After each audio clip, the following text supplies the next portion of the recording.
It's July 11th, and we'll be bringing this week's Buzz, which is entitled At the Crossroads. I'm Bob Ryan.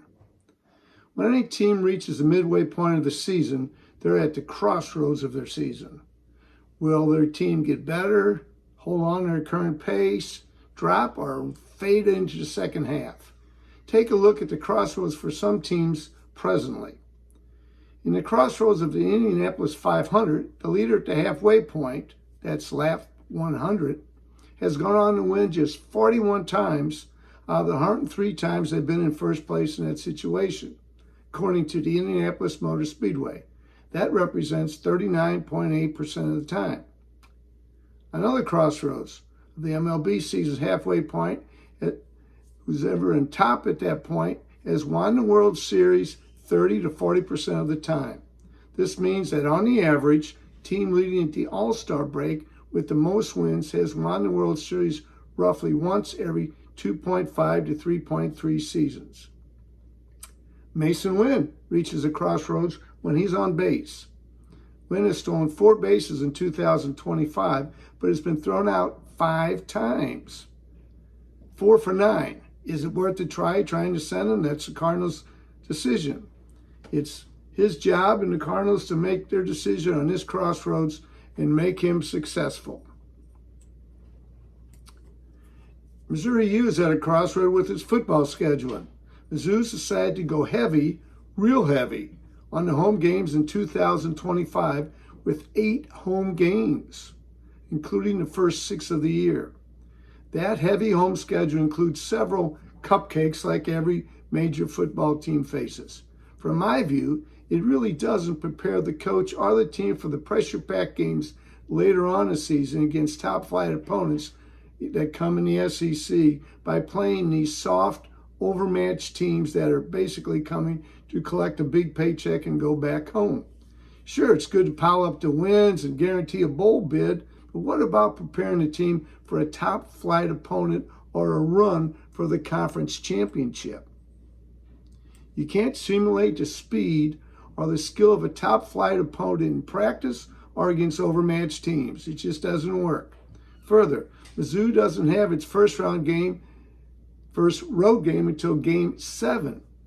It appears to me that MU is shooting for a top 10 rating during these early weeks of the season. But will the experience against weaker teams and just home games prepare them for their tough SEC schedule? In the history of the NCAA men's basketball tournament, only 7 teams of the 20 teams that entered the NCAA tournament undefeated have won the NCAA championship.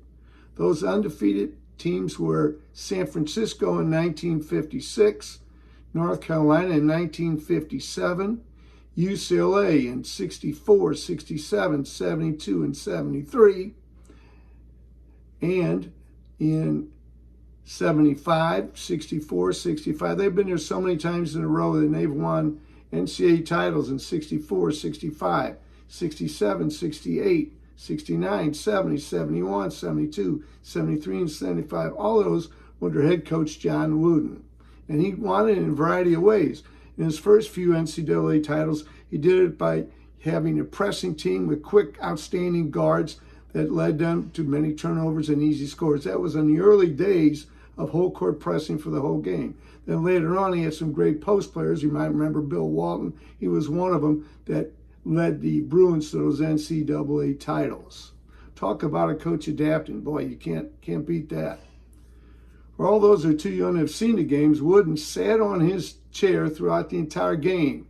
He sat there with the roster sheet folded in his hands. He never got up off his bench, never called a timeout, never yelled at his players. His explanation was, I've coached these guys. They know what to do in every situation. There's no need to repeat it. Boy, wouldn't that be wonderful to see in this day and age? By the way, I guess the fans in that second row actually got to see the game. Many times with these head coaches going up and down, you don't get to see too much of the game if you're in that second row. Thank goodness, though, I did it myself. Thank goodness I had some good vocal cords. I didn't always have to stand. Now, which NFL teams began their season 0-3 then went through a crossroads and interplay, and they reached the playoffs. Only 5 teams have accomplished this feat. It was in 1981, the Jets started 0-3. They finished 10-5-1. 1992, 11 years later, San Diego Chargers started 0-4. They finished 11-5. 1995, Detroit Lions started 0-3. They finished 10-6. In 1998, the Buffalo Bills started 0-3, then finished 10-6. Then we went 20 years down the road. From 1998 to 2018, Houston, Texas started 0-3. They finished the season with 11-5. On the negative side of the crossroads, the St. Louis Cardinals football team, now the Arizona Cardinals, began their season with 3 consecutive losses 18 times since joining the NFL in 1920. Further, they didn't reach the playoffs in any of those seasons. We remember that as Cardinal fans all too well. Those first 3 games are so important. If you get off to a great start or a bad start, you can turn around your whole season. In the MLB, now in July, we're just slightly past the midway point, which is the crossroads of the season, according to some fans and myself. The Cardinals have gone through several streaks this season. I count a streak of 3 games minimum in a row. 2 in a row doesn't count as a streak in my book. Card streaks in 2025 are 3 wins.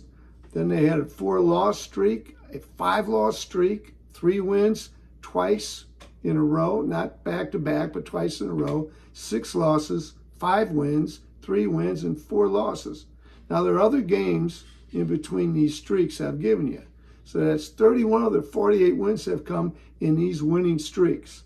Some, maybe most of it, is determined by the caliber of the opposition and the caliber of the starting pitchers that they're facing. A second big ace on the staff could halt some of these streaks. The Cardinals have a strong ace thus far in 2025 in Sonny Gray, but he can't be on the mound every time a losing streak occurs. Multiple 3-game losing streaks make the crossroads of having a real solid season very hard to achieve. The Cardinals do seem to have reached the crossroads with Miles Mikolas and Eric Fedde. Cardinals are now combined 8-15 in the games started by Mikolas and Fedde this season. Fedde hasn't won a game since June 19th. Fedde's given up 17 runs in his last 3 outings. Ouch. He holds an ugly 4.79 run average for 2025. Mikolas had a magnificent start in his last start just a couple days ago. He gave up just 2 hits in 5 2/3 innings. It was really a sharp performance for him.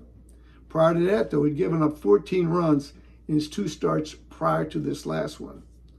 These 2 stars were thought of as the number 2 and 3 stars for the Cardinals by Major League Baseball observers early in the year. The Cardinals management thought so also and paid him very handsomely.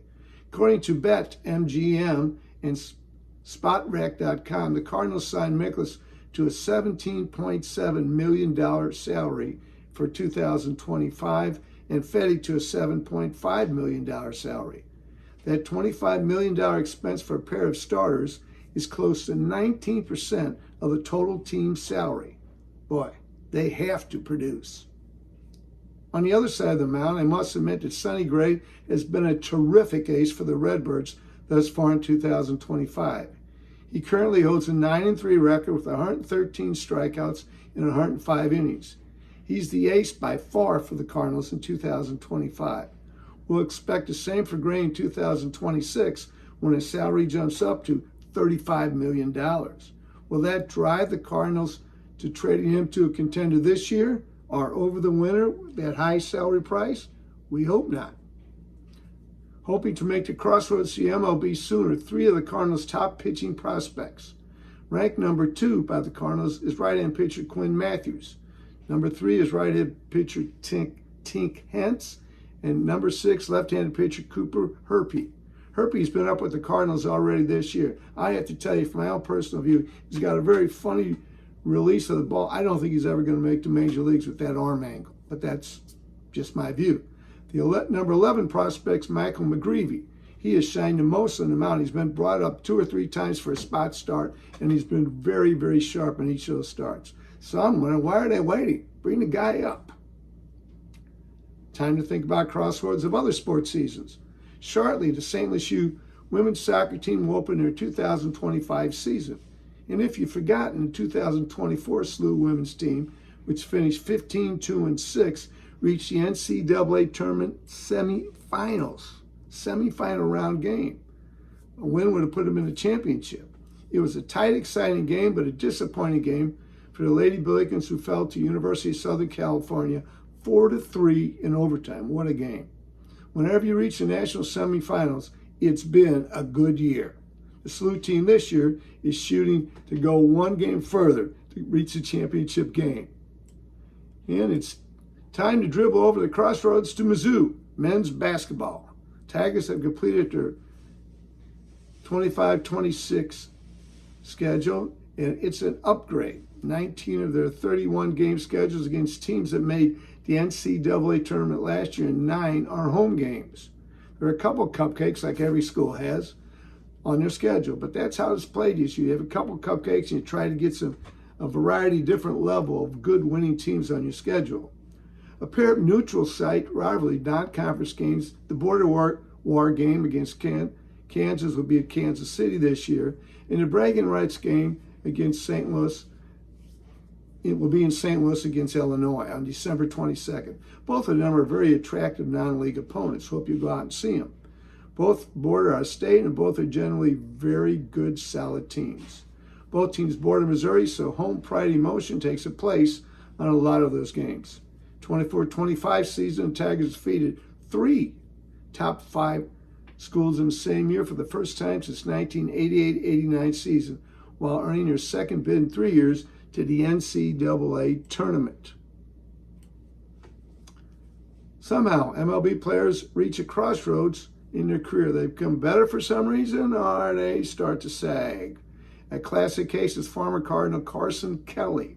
He played with the Cardinals for 3 years. He really struggled at the plate with the Cardinals. He had 154, 174, and 114 in his 3 years with the Cardinals. Now, he did only play in 63 games total in those 3 years, so that might have something to do with it. Next, he moved to Arizona, where he played 5 years, followed by a stop at Detroit for 2 years, and the Rangers for a single year. He finally landed in Chicago as a Cub this year. He's having a great year. This year is the best year of his career at the plate. He's batting .268, far above his average of .229. Good for him. It's been a long, long ride for him to reach these heights. So let's wrap up by looking at some fantastic MLB hitting stats currently, for it's a real crossroads in their careers. But not in this case. I have to point out the stats of Aaron Judge for 2025. His career is not at the crossroads. He's having a career year. He has the most hits, 122 in the league, in the major leagues. If he keeps up that rate, he'll finish with 213 hits. He leads the league in runs scored with 83. The batting average is .339. Home runs, he has 34.